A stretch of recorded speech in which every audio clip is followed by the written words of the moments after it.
Yeah.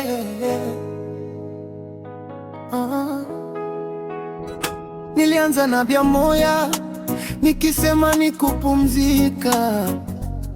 Leo mwenye nyumba akiniona huanza kunikimbiza. Watoto wangu wadani haditi, wazazi wangu wanalia, lakini kiu ya pombe moyoni kila siku hunita. Marafiki wa kilabu ni wengi kama nyuki kwa sali, wananinunulia chupa usiku, mchana wajui hali. Nikikosa kodi na unga wa ugali, kila mmoja uniacha nikesabu hasara zangu kali. Nani atanisaidia niache kunywa kila siku? Nimefungwa na chupa, sina amani wala nguvu. Mke ameondoka, watoto wamebaki wakilia. Upweke na uzima kwa pombe, maumivu yakizidi kunimaliza. Marafiki wa mezani walinicheka nikididimia. Mungu nipe nguvu kabla maisha hayajanipotea.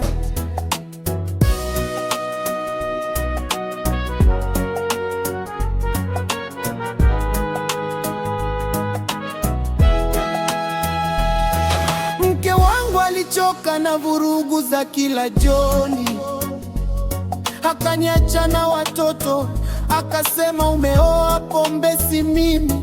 Nikibaki peke yangu na ukimya wa nyumbani, nakimbilia baa kufunika huzuni moyoni. Wenzangu wa kazi na wa kilabu hunita rais wa starehe, lakini nikipigwa na shida hakuna anayenipa fueni.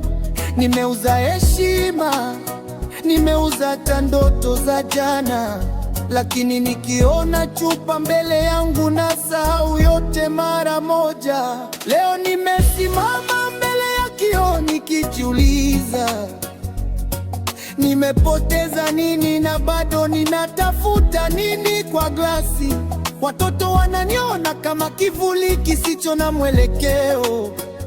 Wazazi wangu wanaomba nireje kwenye njia ya ukweli. Marafiki wa pombe wamejaa kila kona ya mtaa, lakini hakuna kunivusha nikiwa nimezama.